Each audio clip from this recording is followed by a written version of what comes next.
नमस्कार दोस्तों, आज की जो क्लास है वह बिल्कुल और अधिक इम्पोर्टेंट है। क्यों है इम्पोर्टेंट? तो आज की क्लास में जो हम लोग आर्टिकल 3 पढ़ने जा रहे हैं, देखिए तो मौलिक अधिकार का अनुच्छेद 33, 34 एवं 35 आज हम लोग पढ़ने जा रहे हैं। और अनुच्छेद 33 किससे संबंधित है? सशस्त्र बल से, है ना।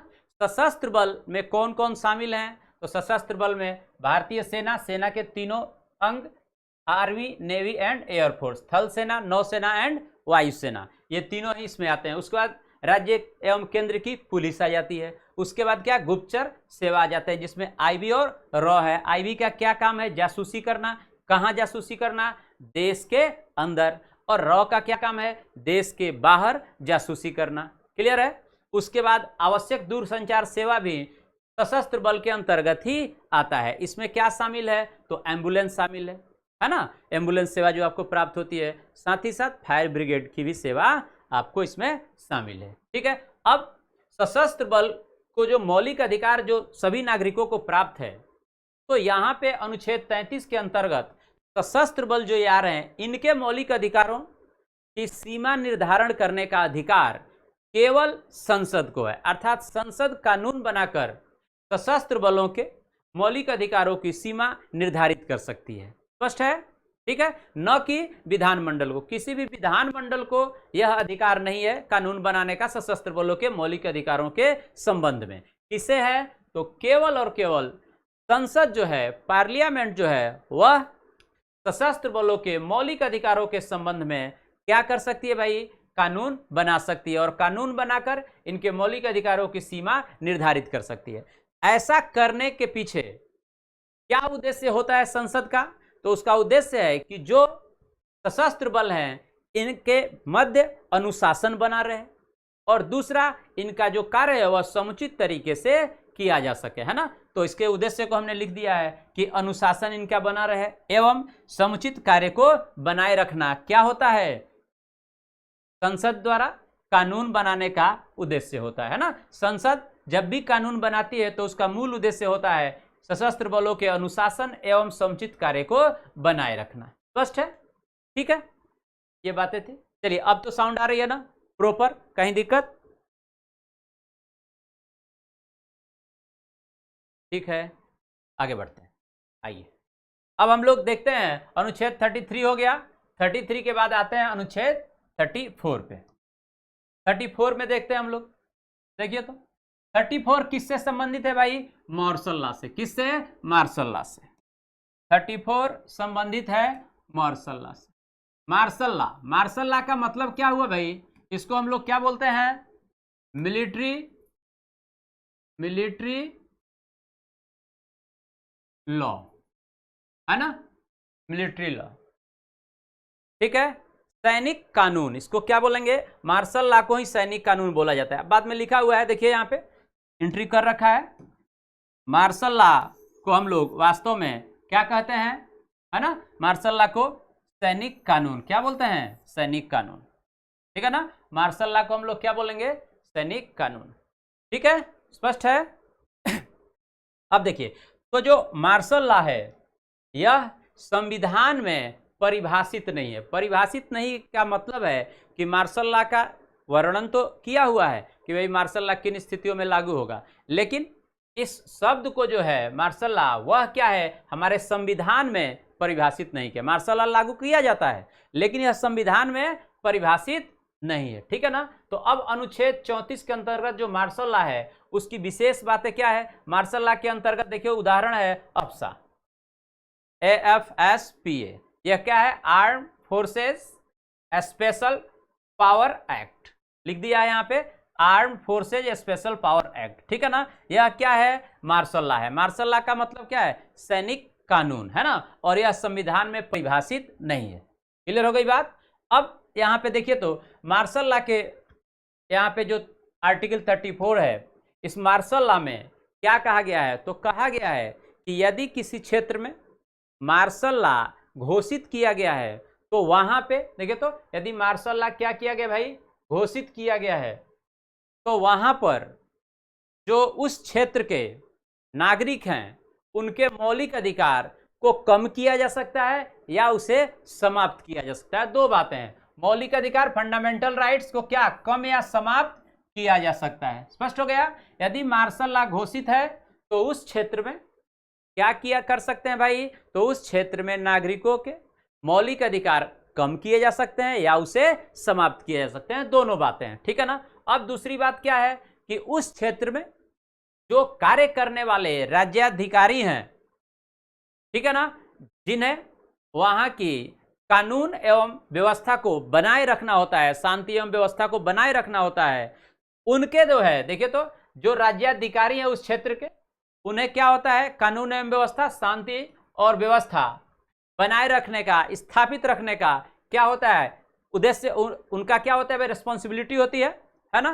तो जो राज्याधिकारी की रिस्पॉन्सिबिलिटी है उस क्षेत्र के कानून व्यवस्था को बनाए रखने का, वह क्या कहता है, तो कहता है उसकी क्षतिपूर्ति, इन राज्याधिकारियों की क्षतिपूर्ति कौन करेगा भाई, क्षतिपूर्ति की व्यवस्था कौन करेगा, संसद कर सकता है। कौन कर सकता है, संसद विधि द्वारा कर सकती है।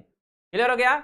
राज्याधिकारियों की क्षतिपूर्ति की व्यवस्था संसद विधि द्वारा कानून बनाकर कर सकती है। कौन से राज्याधिकारी, तो जिस क्षेत्र में मार्शल लॉ घोषित किया गया है उस क्षेत्र में शांति एवं व्यवस्था बनाए रखने की जिम्मेदारी जिन राज्याधिकारियों पर होती है, अर्थात शांति एवं व्यवस्था बनाए रखने में जो राज्याधिकारी शामिल होते हैं उनको कहा जा रहा है कि उनकी क्षतिपूर्ति की व्यवस्था कौन करेगा, तो संसद कानून बनाकर कर सकती है। क्लियर हो गई बात। और मार्शल लॉ को हमने बता ही दिया कि इसको सैनिक कानून कह रहे हैं, मिलिट्री लॉ, ठीक है।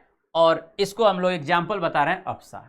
अब यहाँ पे मार्शल लॉ किन स्थितियों में लागू होती है, देखिए तो यदि उस क्षेत्र में काफी अशांति उत्पन्न हो जाए, है ना, यदि किसी क्षेत्र में बड़े स्तर पर अशांति पैदा हो गई है, उत्पन्न हो गई है, अर्थात जो क्षेत्र है, जिस क्षेत्र की बात की जा रही है वहां पे अशांति, अब अशांति का कारण क्या होगा, हो सकता है कि गृह युद्ध हो गया हो सकता है कि उस क्षेत्र में जो है सशस्त्र विरोध हो रहा हो, सशस्त्र के साथ विरोध हो रहा हो, ठीक है, हो सकता है कि उस क्षेत्र में आतंकवाद के कारण अशांति फैल गया हो। तो यदि इन स्थितियों में किसी क्षेत्र में बड़े स्तर पर अशांति फैल जाती है तो उस क्षेत्र में सैनिक शक्ति को बढ़ा दिया जाता है या उस क्षेत्र को सेना के अधीन नियंत्रण में कर दिया जाता है ना, अर्थात उस क्षेत्र में क्या करते हैं, सैनिक की शक्ति अर्थात सैनिक की संख्या बढ़ा दी जाती है जिससे शांति एवं कानून व्यवस्था बना रहे। अब यदि उसके बावजूद भी शांति एवं कानून व्यवस्था नहीं बन पाती है तो ऐसी स्थिति में क्या करते हैं, उस क्षेत्र को सेना के नियंत्रण में दे दिया जाता है। ठीक है, तो ये दो बातें हैं और इससे संबंधित जो कानून बनाया जाता है उसे ही हम लोग मार्शल लॉ कहते हैं। इसी बात को लिखा गया है कि यदि किसी क्षेत्र में, है ना, अशांति हो, घोर अशांति हो, तो उसे सेना के नियंत्रण में या सैन्य शक्ति, है ना, सैन्य शक्ति बढ़ा दी जाती है ना, उसे सेना के नियंत्रण में या वहां सैन्य शक्ति बढ़ा दी जाती है, जिसके निम्न कारण हो सकते हैं। क्या क्या, तो एक बता रहे हैं हम लोग, क्या, सशस्त्र विरोध, दूसरा आपका आतंकवाद, तीसरा गृह युद्ध, चौथा ये भी हो सकता है कि इन कारणों से, अशांति के कारण से यदि भारत की अखंडता खतरे में हो, तो भारत की अखंडता यदि खतरे में है तो इस स्थिति में भी क्या करेंगे, उस क्षेत्र में हम लोग सेना की शक्ति बढ़ा देंगे, सेना की संख्या बढ़ा देंगे एवं सेना के नियंत्रण में भी उसे दे सकते हैं। तो ये सभी बातें यहाँ पे हम लोग को पढ़ना था, अनुच्छेद 34। तो अनुच्छेद 34 को आप कैसे ध्यान रखेंगे, तो मार्शल लॉ के अकॉर्डिंग, है ना। अब देखिए, एक तो है मिलिट्री लॉ जिसको हम लोग बोल रहे हैं मार्शल लॉ, जैसे सैनिक कानून, मिलिट्री लॉ को हम लोग क्या बोलते हैं, मार्शल लॉ, इसको बोलते हैं सैनिक कानून।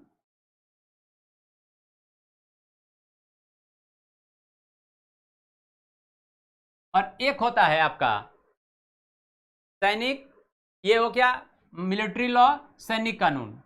एक होता है मिलिट्री रूल, है ना, सैनिक शासन। तो ये जो मार्शल लॉ है वह वास्तव में क्या है, मिलिट्री लॉ है ना, सैनिक कानून है। देख रहे हैं, मार्शल लॉ क्या है भाई, सैनिक कानून है ना, सैनिक कानून, जिसको इंग्लिश में हम लोग क्या ले रहे हैं, मिलिट्री लॉ। और दूसरा होता है मिलिट्री रूल अर्थात सैनिक शासन। तो मिलिट्री जो लॉ है यह संविधान में परिभाषित नहीं है। क्लियर हो गया, यह मार्शल लॉ अर्थात सैनिक कानून संविधान में परिभाषित नहीं है। अच्छा, अब देखिए तो ये जो अप्सा है इसको भारत में कब कब, है ना, ये हो गया आपका सैनिक कानून। और दूसरा एक होता है, क्या बोलते हैं उसको हम लोग, मिलिट्री रूल। मिलिट्री रूल का मतलब क्या है, सैनिक शासन, है ना। तो मिलिट्री रूल और मिलिट्री लॉ दोनों में अंतर है। ध्यान रखिए कि मार्शल लॉ क्या है, मिलिट्री लॉ है। स्पष्ट हो गई बात, ठीक है। चलिए अब हम लोग देखते हैं कि ये जो मार्शल लॉ का उदाहरण है, ये armed force special power act, यह कब कब भारत में लागू किया गया। सर्वप्रथम जो अप्सा है यह नॉर्थ ईस्ट अर्थात उत्तर पूर्व में क्या किया गया, के क्षेत्र में सबसे पहले लागू किया गया। तो आइए इसको देखते हैं हम लोग।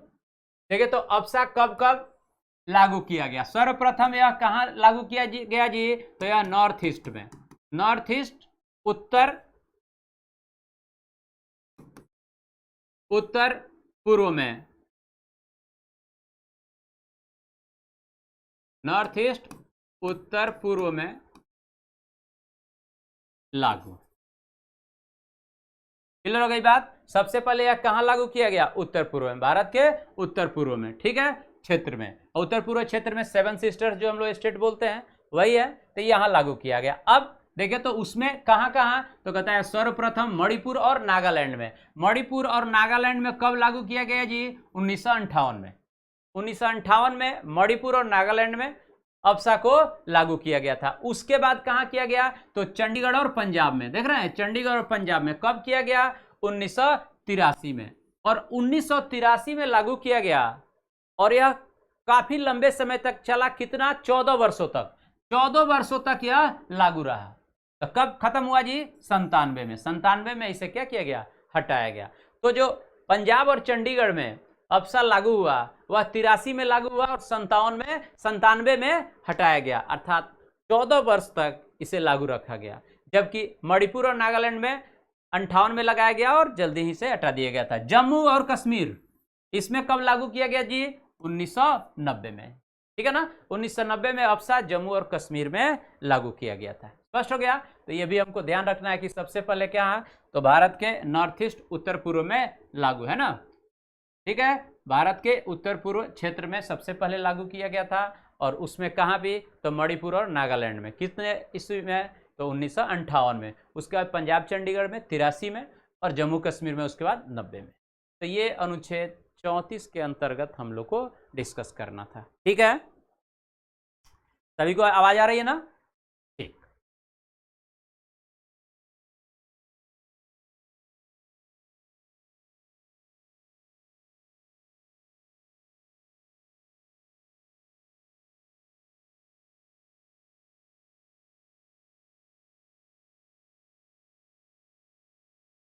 चलिए अगला हम लोग देखते हैं अनुच्छेद 35। अब अनुच्छेद 35 में क्या विशेष है। अनुच्छेद 35 में कहा जा रहा है कि संसद को अधिकार दिया गया है कि वह कानून बनाकर कुछ मौलिक अधिकारों को प्रभावी बनाने के लिए क्या कर सकती है, कानून बना सकती है ना। यह केवल और केवल संसद को अधिकार है। अनुच्छेद 35 के अंतर्गत क्या है कि केवल संसद को अधिकार है कि वह मौलिक अधिकारों को प्रभावी बनाने के लिए कानून बना सकती है। देखिए तो मौलिक अधिकारों को क्या करना है, प्रभावी बनाने के लिए कानून बनाने का अधिकार किसे है, केवल संसद को, न कि विधानमंडल को, ठीक है। अब मौलिक अधिकार में कौन कौन से मौलिक अधिकारों को प्रभावी बनाने के लिए, तो कहता है अनुच्छेद 16, 17, 32, 33 एवं 34। क्योंकि 35 तो आप पढ़ ही रहे हैं, 32 में भी आपने देखा था कि वहां पे संसद को अधिकार दिया हुआ है ना, कि वह किसी को भी, अर्थात उच्च न्यायालय के अधिकार कुछ या सभी अधिकारों को अधीनस्थ न्यायालय, ठीक है ना, किसी भी न्यायालय को विधि बनाकर उन अधिकारों के उसके अपने क्षेत्र में, स्थानीय क्षेत्र में लागू करने का कानून बना सकती है, उसे अनुमति दे सकती है ना। तो वहां पे आपने देखा था अनुच्छेद 32, 16, 17, अनुच्छेद 32, 34 एवं 35। तो इन सब के अंतर्गत इन अनुच्छेदों में क्या कर सकते हैं, तो संसद इन मौलिक अधिकारों को प्रभावी बनाने के लिए कानून बना सकती है। और यह केवल संसद को अधिकार है, न कि राज्य विधान मंडल को। स्पष्ट हो गया। अब आइए हम लोग एक और डिस्कस कर लेते हैं, मौलिक अधिकारों का निलंबन। मौलिक अधिकारों का निलंबन,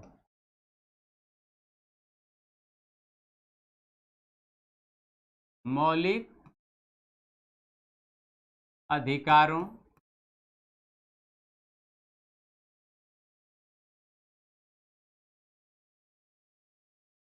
का निलंबन, है ना।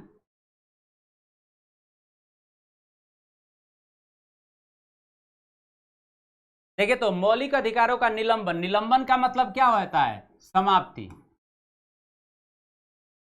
निलंबन का मतलब क्या होता है? समाप्ति। तो अब मौलिक अधिकार समाप्त हो जाते हैं, है ना, तो उसी को हम लोग बोल रहे हैं मौलिक अधिकारों का निलंबन।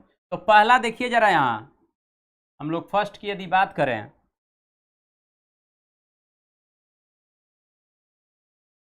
फर्स्ट, है ना, मौलिक अधिकारों के निलंबन में यदि पहले वाले की बात करें, देखिए तो अनुच्छेद अनुच्छेद 352, अनुच्छेद 352 स्पष्ट है।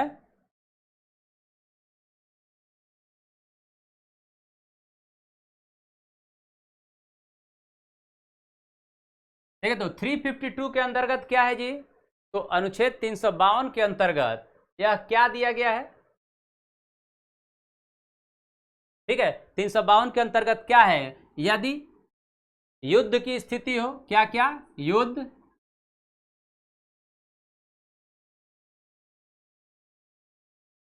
ठीक है, युद्ध या, है ना, यदि युद्ध हुआ हो, युद्ध की स्थिति हो, किसी देश से युद्ध हो रहा हो, या दूसरा क्या है भाई हमारे अंतर्गत इसके? तो कहता है कि बाह्य आक्रमण। तो युद्ध या बाह्य आक्रमण,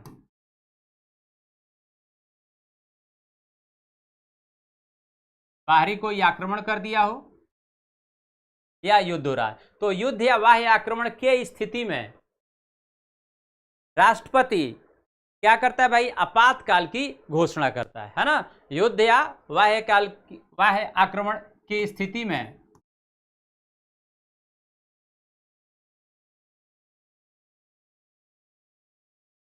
राष्ट्रीय आपातकाल या आपातकाल की घोषणा की जाती है।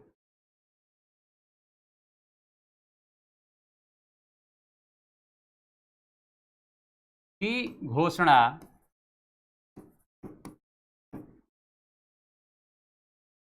की जाती है, ठीक है ना, की जाती है। युद्ध या बाह्य आक्रमण की स्थिति में राष्ट्रीय आपात की घोषणा की जाती है। स्पष्ट हो गया।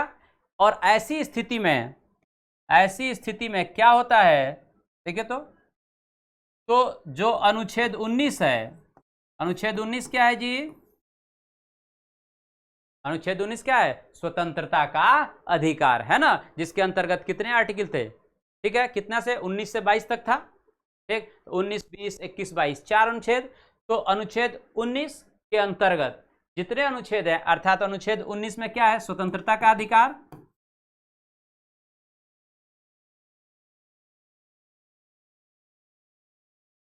इस स्वतंत्रता का अधिकार का क्या हो जाता है? निलंबन हो जाता है, स्वतः हो जाता है।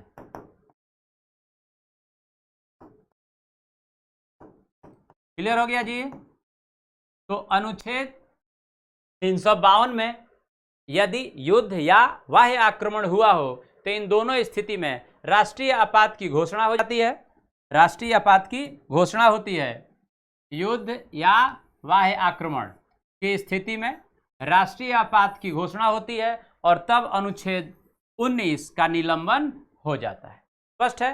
अब जैसे ही ये स्थिति होती है, तो ऐसी स्थिति में जो राष्ट्रपति हैं वे पुनः चाहे तो अनुच्छेद 359 के अंतर्गत, देखिए, तो ऐसी स्थिति में राष्ट्रपति राष्ट्रपति अनुच्छेद 352 में क्या राष्ट्रीय आपात की घोषणा हुई थी? राष्ट्रपति राष्ट्रीय आपात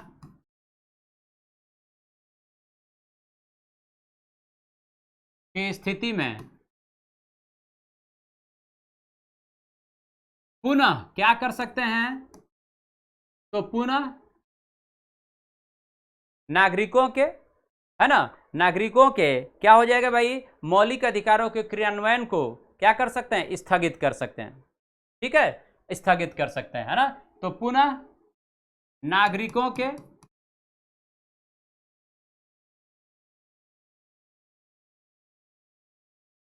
मौलिक अधिकार को, फंडामेंटल राइट को क्या कर सकते हैं भाई, के क्रियान्वयन को, मौलिक अधिकार के क्रियान्वयन को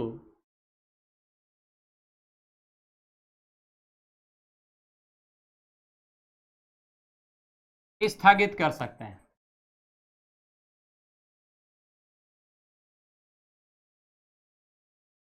क्या कर सकते हैं जी, स्थगित कर सकते हैं।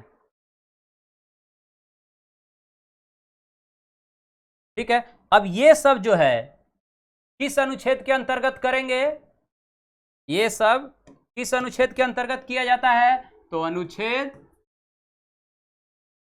359। क्लियर हो गई बात। अनुच्छेद 359 के अंतर्गत राष्ट्रपति जो है,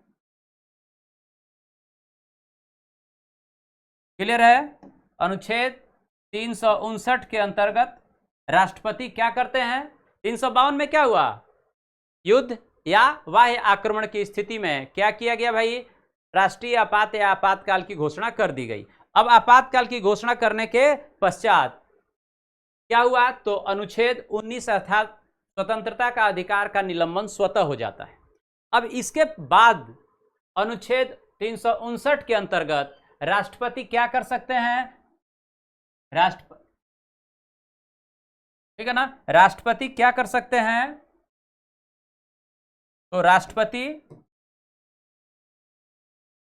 क्या कर सकते हैं, तो नागरिकों के मौलिक अधिकार का क्रियान्वयन को स्थगित कर सकते हैं। ठीक है ना, पुनः कानून बनाकर, विधि बनाकर, ठीक है ना, स्थगित कर सकते हैं। ठीक है, आदेश जारी कर सकते हैं, राष्ट्रपति द्वारा आदेश जारी किया जा सकता है और किया जा सकता है इनके क्रियान्वयन को स्थगित किया है। लेकिन देखिए तो, लेकिन 44वें संविधान संशोधन द्वारा संविधान संशोधन अधिनियम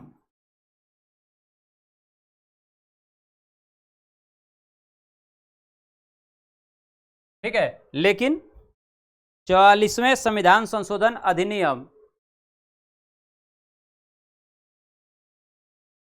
ठीक है, के द्वारा, अधिनियम के द्वारा क्या किया गया, इसमें संशोधन कर दिया गया। और संशोधन क्या किया गया, कि संशोधन करके द्वारा अनुच्छेद 20 एवं 21, अनुच्छेद 20 एवं 21 के निलंबन को स्थगित कर दिया गया, है ना। अनुच्छेद 20 एवं 21 के निलंबन को क्या किया गया, स्थगित कर दिया गया।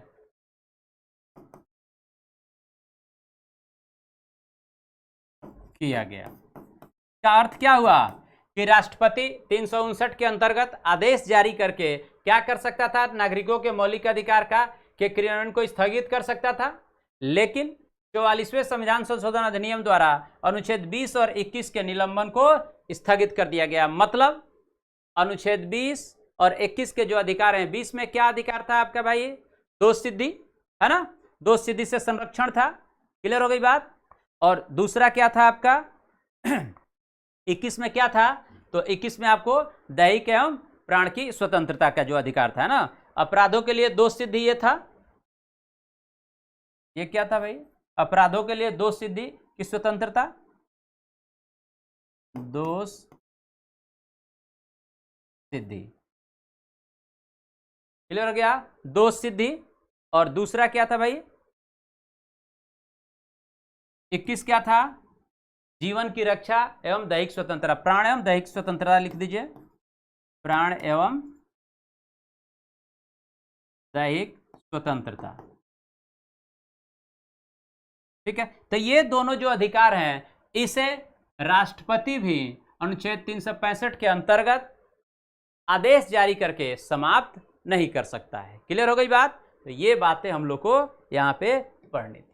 तो 300 समझ गए आप कि 352 और 359 में क्या अंतर है? 352 में क्या है? युद्ध या, अच्छा एक बात इसमें और लिखना था, यहाँ पे नोट कर देखिए, तो युद्ध या बाह्य आक्रमण की स्थिति में, न कि, यहां लिख रहे हैं, न कि सशस्त्र बल की स्थिति में, सशस्त्र विद्रोह की स्थिति में।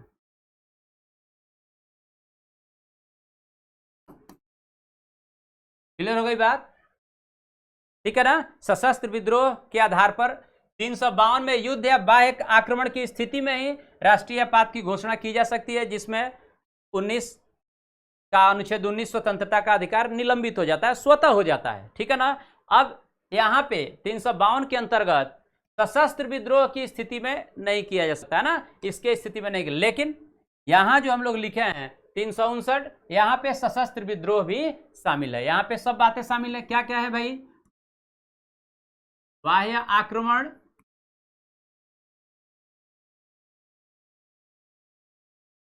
युद्ध, और तीसरा क्या हम लोग लिख रहे हैं?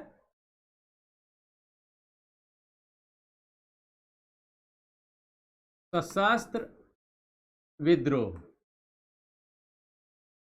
है ना?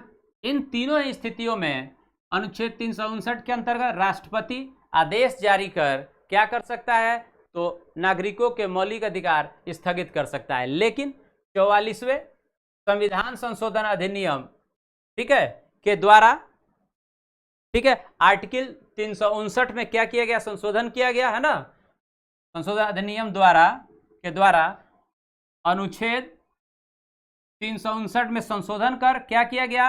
अनुच्छेद 20 एवं 21 के निलंबन को स्थगित कर दिया गया। मतलब इसमें राष्ट्रपति भी इसका निलंबन नहीं कर सकता है। ठीक है, तो ये सब बातें हम लोग को यहाँ पे आज पढ़ना था। ओके, कल की क्लास में हम लोग मिलेंगे और उसमें दो बातें इसमें और हम लोग डिस्कस करेंगे। एक तो ये कि नागरिकों को, किसी देश के नागरिक, जैसे भारत के लिए हम पढ़ रहे हैं, तो भारत के नागरिकों को कौन कौन से विशेष अधिकार हैं जो केवल नागरिक को प्राप्त है।